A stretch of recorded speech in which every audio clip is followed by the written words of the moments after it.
Hello my all YouTube friends, সবাই কেমন আছো? আশা করছি সবাই খুব ভালো আছো।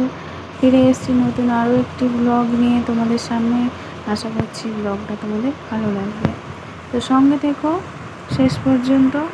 আর এখানে দেখতে পাচ্ছ বৃষ্টি তো কয়েকদিন ধরে রেগুলার হয়ে যাচ্ছে আর কি। আর আজকে বৃষ্টিটা খুব জোরে হচ্ছে, সকাল থেকেই শুরু হয়ে গেছে।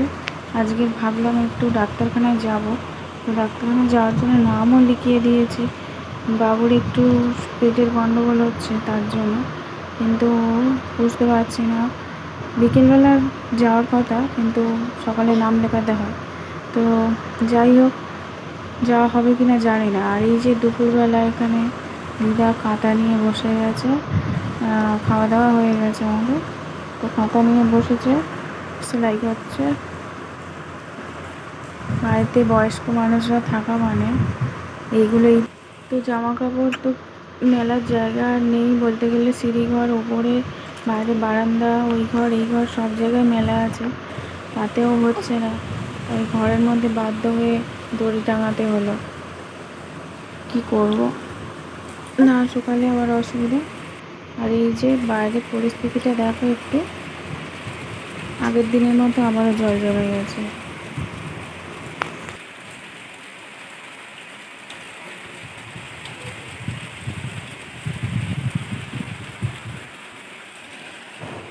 তো এর মধ্যে আবার ইলেকট্রিক চলে গেছে, কি করব। জানালা তো একটু খুলে রাখতে হবে, না তো আলো আসবে না ঘরে। তার জন্য এখানে আমার ভাইয়ের দোকানে একটা ব্যানার ছিল বাড়িতে, তো সেইটাই এগুলো চাপা দিয়েছি। জানালা থেকে যেহেতু জলের ছিট আসছে তার জন্য আর একটু জানালাটা খুলে রেখেছি।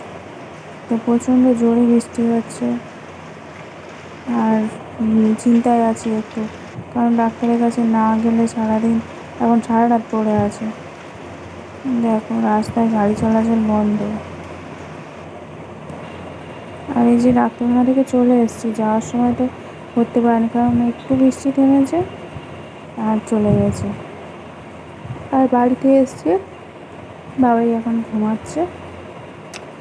আর কত ওষুধ দিয়েছে দেখো, এইগুলো টাইমে টাইমে খাওয়াতে পারাটাও একটা কি বলবো, মানে কোনো রকম এক্সপিরিয়েন্স নেই। তো এগুলো কিছু করার নেই, লিখে লিখে রাখতে হবে কখন কোনটা খাওয়াচ্ছি। তো আজকে এসেছিলো আবার আমার বড় মাসি, সবাইকে দেখতে এসেছিলো। কচু শাক খুব, তো মাসি আবার কচু শাকটা খুব পছন্দ করে, তার জন্য কচু শাক রান্না হয়েছে। আর এটা হচ্ছে পরের দিন, ঠিক আছে, যেদিন বৃষ্টি হয়েছে সেদিন না, তার পরের দিন এসেছিল। তো খাওয়া দাওয়া হয়ে গেছে, শুধু যে এই রান্না হয়েছে তাই না, সঙ্গে আরও কিছু ছিল। তো এটা মাসের জন্য স্পেশাল, তার জন্য তোমাদের দেখিয়ে দিলাম। আর তোমরা কে কে ভালোবাসো অবশ্যই কমেন্ট করে জানিও। তো এখানে তো চলে যাচ্ছে, দিদা এগিয়ে দিতে গেছে, ওই যে দূরে দাঁড়িয়ে আছে দুজন। এইটা হচ্ছে আমাদের মেন রোড, বাড়ি থেকে মেন রোড খুব একটা বেশি দূর না, 1-2 মিনিট। তো চলে যাক, আর আমিও আমার ব্লগটা এখানে স্টপ করছি। ফিরে আসবো নতুন আরও একটি ব্লগ নিয়ে। ততক্ষণের জন্য সুস্থ থেকো, ভালো থেকো। তো ধন্যবাদ জানাই তাদের যারা এখনও আমার ব্লগটা স্কিপ না করে দেখে যাচ্ছে।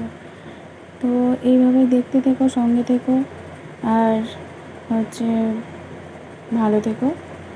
আর অসংখ্য ধন্যবাদ ব্লগটা দেখার জন্য।